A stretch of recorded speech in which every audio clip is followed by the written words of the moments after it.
देखने को मिल रहा है, कैसे ये पूछताछ आगे बढ़ेगी? क्योंकि आम आदमी के आगे तो बहुत बड़ा सवाल ये है जो इस बैंक के खाता धारक है कि वो तो अपना पैसा नहीं निकाल सकते और इन लोगों की हेरा फेरी की वजह से ये सब कुछ हो रहा है। आगे की इन्वेस्टिगेशन किस तरह से बढ़ रही है? आज बिल्कुल देखिए, आम आदमी पार्टी पिछले 2 दिनों से परेशान हो रहा। सुबह से ही तमाम जो बैंक है मुंबई में, तकरीबन 26 से ज्यादा ब्रांचें हैं, वहां पर लोग लाइनों में लगे हैं। लेकिन हितेश की मुश्किल इसलिए बढ़ रही है क्योंकि सुबह जैसे ही ईओडब्ल्यू ने इस पूरे मामले की इन्वेस्टिगेशन शुरू की, ईओडब्ल्यू की टीम हितेश के मुंबई स्थित घर पे पहुंचती है। तकरीबन 4 घंटे वहां पर पूछताछ की गई। तमाम जो उनके लैपटॉप है उसको ईओडब्ल्यू की टीम ने खंगाला, जिसके बाद हितेश को ईओडब्ल्यू की टीम अपने साथ अपनी गाड़ी में बिठाकर ईओडब्ल्यू दफ्तर अब से 10 मिनट पहले पहुंची है। और अब ईओडब्ल्यू दफ्तर में हितेश से पूछताछ जो है वो की जा रही है। वो तस्वीरें हम लगातार अपने दर्शकों को दिखा रहे हैं कि लिफ्ट में हितेश खड़ा है लेकिन वो अपना मुंह छुपा रहा है। तो कहीं ना कहीं इस पूरे मामले में जो सबूत, और सवाल ये मुंह छिपाने की जरूरत क्यों पड़ रही है? मुंह छिपाने की जरूरत क्यों पड़ रही है अगर कुछ गलत नहीं किया है? हमारे साथ बने रहिए जतिन। तो मुंबई के न्यू कोऑपरेटिव बैंक में जिस तरह से पूरा मामला निकलकर सामने आया है, आरबीआई ने एक्शन ले लिया है, लेकिन सवाल तो ये है कि कोऑपरेटिव बैंक में इस तरह की धांधली चल रही थी, इसका पता लगते लगते इतना वक्त क्यों लग गया? एक रिपोर्ट दिखाते हैं।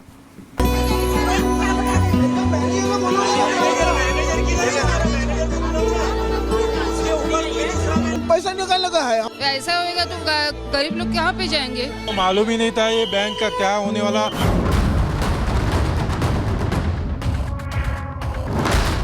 जिंदगी भर की गाढ़ी कमाई कोऑपरेटिव बैंक में लगाई, लेकिन बैंक में गड़बड़ी की खबर आई तो मानो खाता धारकों के पैरों तले जमीन खिसक गई। ये बोलते 6 महीने 3 महीने अभी बता रहे हैं लोग, तो हम लोग खाएंगे क्या? मेरे को कैंसर की बीमारी है तो मेरे को परसों ही मेरे बेटी ने पैसा भर दिया।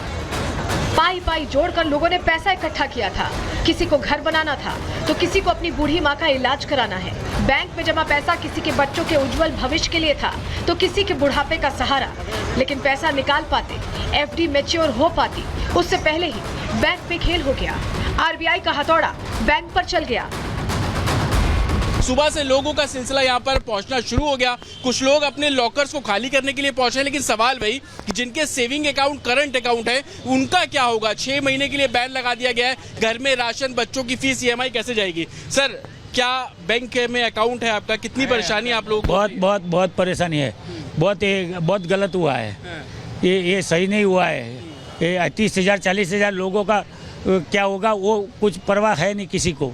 क्या करेंगे? मर जाएंगे, जिएंगे, अपघात करेंगे, क्या करेंगे?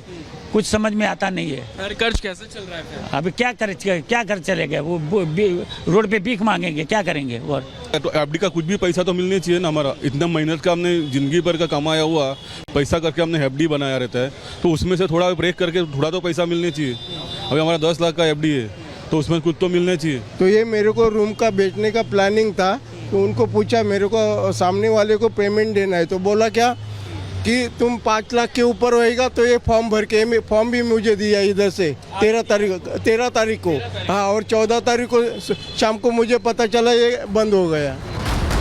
मुंबई, ठाणे, पुणे और इसी तरह से न जाने और कितने शहर न्यू इंडिया कोऑपरेटिव बैंक की शाखाओं पर लोग आते हैं और निराश होकर चले जाते हैं, क्योंकि रिजर्व बैंक ने कोऑपरेटिव बैंक पर पाबंदियां लगा दी हैं। बैन के साथ साथ अब इस बैंक पर गड़बड़ी और घोटाले का भी आरोप लगा है, जिसकी जांच ईओडब्ल्यू यानी आर्थिक अपराध शाखा कर रही है। बैंक के पूर्व जनरल मैनेजर पर तिजोरी लूटने का आरोप लगा है। बैंक में जमा 122 करोड़ रुपए निकाले गए। पूर्व जनरल मैनेजर का नाम हितेश प्रवीण चंद मेहता है। जब हितेश बैंक के महाप्रबंधक थे तो दादर और गोरेगांव ब्रांच की जिम्मेदारी संभाल रहे थे। आरोप है कि दोनों शाखाओं के खातों से 122 करोड़ की धोखाधड़ी की। शिकायत के मुताबिक घोटाला 2020 से 2025 के बीच हुआ। इसकी शिकायत मुंबई के दादर पुलिस स्टेशन में की गई। मामले में एफआईआर दर्ज है तो मुंबई पुलिस ईओडब्ल्यू को केस ट्रांसफर कर रही है। अब ईओडब्ल्यू इसकी जांच कर रही है। इसी ब्रांच और एक दादर में जो ब्रांच थी, 2 ब्रांच से तकरीबन 122 करोड़ रुपए के घोटाले के आरोप अब लग रहे हैं। और इन आरोपों को देखते हुए दादर पुलिस स्टेशन में एफआईआर दर्ज की गई है। और ये एफआईआर दर्ज की गई है इसी बैंक के जो चीफ अकाउंट ऑफिसर है उनकी शिकायत पर की गई है। और शिकायत में बाकायदा हितेश का नाम लिखा गया है। बैंक पर आरबीआई की बेड़ियां लगी तो खाता धारक बेचैन हो उठे। हर ब्रांच के बाहर लंबी लंबी कतार दिखी, इस उम्मीद से कि वो पैसा निकाल पाएंगे। लेकिन रुपया निकलेगा कैसे? न्यू इंडिया कोऑपरेटिव बैंक पर पाबंदियां लग गई हैं और इसके पीछे का कारण है कि बैंक की आर्थिक स्थिति ठीक नहीं है। पिछले 2 साल से बैंक को भारी घाटा हो रहा था, इसलिए अगले 6 महीने तक बैंक पर बैन लगा दिया गया, जिसके तहत बैंक कोई लेन देन नहीं कर सकेगा। आरबीआई ने ग्राहकों के हितों की रक्षा के लिए कदम उठाया है, जिससे बैंक का पैसा ना डूबे। आरबीआई ने 13 फरवरी 2025 से आदेश लागू किया और अभी बैंक में कुल 2436 करोड़ रुपए जमा है।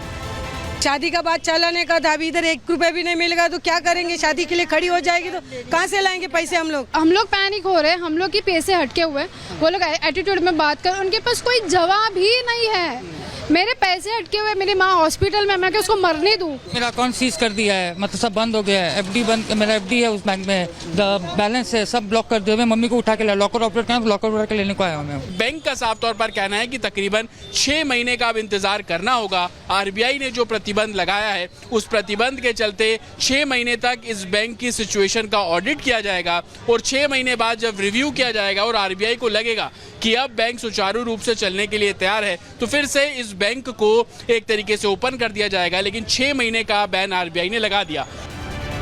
रिजर्व बैंक ने बैंक के लाइसेंस को रद्द नहीं किया है, सिर्फ सख्त प्रतिबंध लगाए हैं। ऐसे में साफ है कि बैंक बंद नहीं हुआ है, लेकिन अगर बैंक की स्थिति खराब होती है तो आरबीआई लाइसेंस भी रद्द करने का अधिकार रखती है। Bureau report, Republic Bharat.